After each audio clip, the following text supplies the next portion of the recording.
Come in, Polly Bear. Come in, Fucky Fuck. Come in, Owl. Happy story time.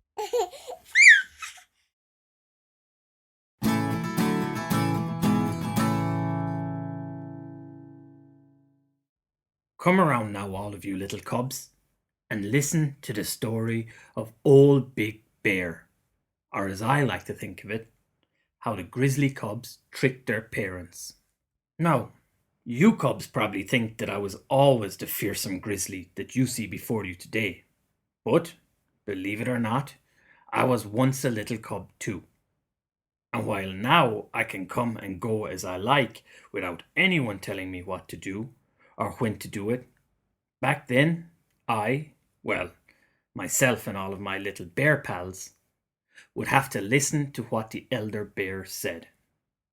Of course, you cubs know how annoying it can be when your mother or father tells you to clean your fangs or go to bed early or tidy up your den and that kind of thing.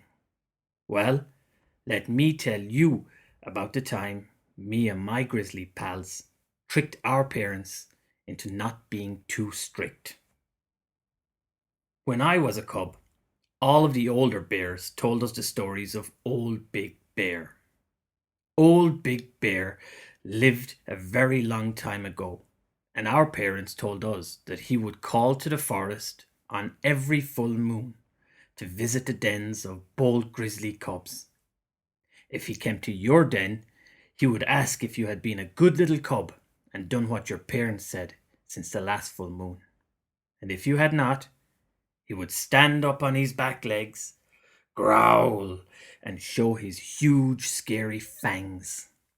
Naturally, we were all very nervous when the full moon came around, and we were always on our best behavior in the days before it.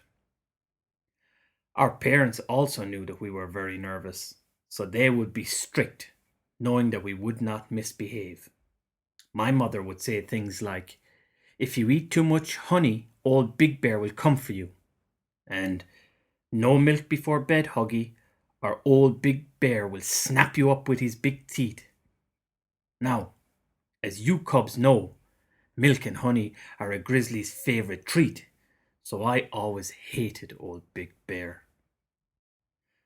The thing was, however, no one had ever seen Old Big Bear. As leader of the grizzly cubs, I was no stranger to causing a little bit of trouble every now and again, and yet, as bold as I had been, Old Big Bear never called to my den. Naturally, I began to wonder if Old Big Bear existed at all. Well, one day I was out exploring with my pals when we stumbled upon High Up Cave, a place we had never before visited. Of course, being brave young grizzlies, we had to explore it.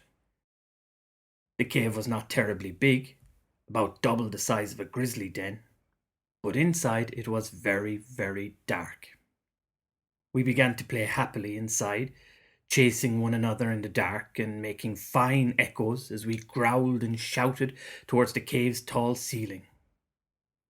Just then, two cubs who had been wrestling and rolling about near the back of the cave came running and calling us all around. "Look here," they squealed. "What is it?" There, half buried in the earth, lay a curious mound with unusual holes and very sharp edges. Naturally, we all grew very excited. I told the others to gather up some twigs and leaves, and I set a fire by cracking two rocks together. As the fire grew brighter, it lit up the cave and revealed that our mound was in fact the skull of a giant ancient cave bear. We all growled with excitement and carefully began to dig it out of the earth, admiring its massive sharp fangs. The skull was so big that it took all of my strength to lift it and carry it out into the light. However, just as I was leaving the cave, I heard a howl of terror. "Old Big Bear!" cried one of the cubs. "He has come for us!" All of my pals began to panic and ran for the exit of the cave as fast as they could. Now, having my doubts about old Big Bear, I remained calm, and looking up, I saw the silly cubs had simply seen the shadow of the skull being thrown onto the wall of the cave by the fire that we had lit. As the flames flickered and moved, so too did the shadow, and I have to admit, it did actually look like a fearsome creature with its huge fangs showing, and that gave me a great idea. All of the frightened cubs ran home and told their parents that old Big Bear was living in High Up Cave. Before long, all the grizzlies of the forest came up to the cave with their little ones peeping out nervously from behind their hind legs. By this time, I had gathered many more sticks and leaves, and when all of the bears had gathered outside of the cave, I made a great big flame and lifted the ancient skull high so that it cast a huge shadow on the wall. Everyone outside gasped and fell down to their knees. I began to talk in my deepest grizzly voice. Grizzlies, listen to me. I am Old Big Bear, and for a very long time you have warned that I will come to this forest. I am here now, and this is my cave. Any bear that sets paw in here will be very severely punished. All of the elder bears looked at one another in shock, and one nervously asked, "Oh, great old Big Bear, is there anything that you need from us?" "Yes," I thundered. "On every full moon, I want every grizzly family to leave 1 cup of honey and 1 cup of milk outside this cave for me. If you do not, I will be very angry, and I will come to the den of any bear that forgets." Then I quickly put out the fire and waited for all of the bears to nervously make their way home. The next day, I called all of my pals together and told them what I had done. Naturally, they thought that I was a real hero. "Now we will have as much honey and milk as we can fit," one said. "We'll be bursting with all of that sweet honey," said another. And so it was for a long time.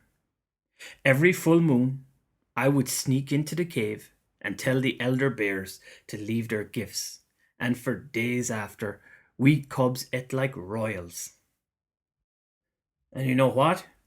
It could have gone on like that forever, except that one day, a big group of humans showed up at our cave with their silly tiny shovels and teeny weeny little brushes. They got terribly excited and took away our skull for themselves. That, of course, put an end to our full moon feasts. But even though old Big Bear disappeared from High Up Cave as suddenly as he had arrived, our parents had changed. They stopped talking about old Big Bear altogether, and instead of scary stories about him, they would tell us cubs nice woodland tales. Parents stopped telling their cubs not to eat so much honey, and my parents didn't even mind if I drank some milk before bed. So, little ones, even though our mighty trick did not last forever, it did mean that our parents were no longer so strict with us after old Big Bear's visit. And in the end, just as our parents were never too strict with us cubs, we, in turn, were never too greedy, and that was the best for everyone.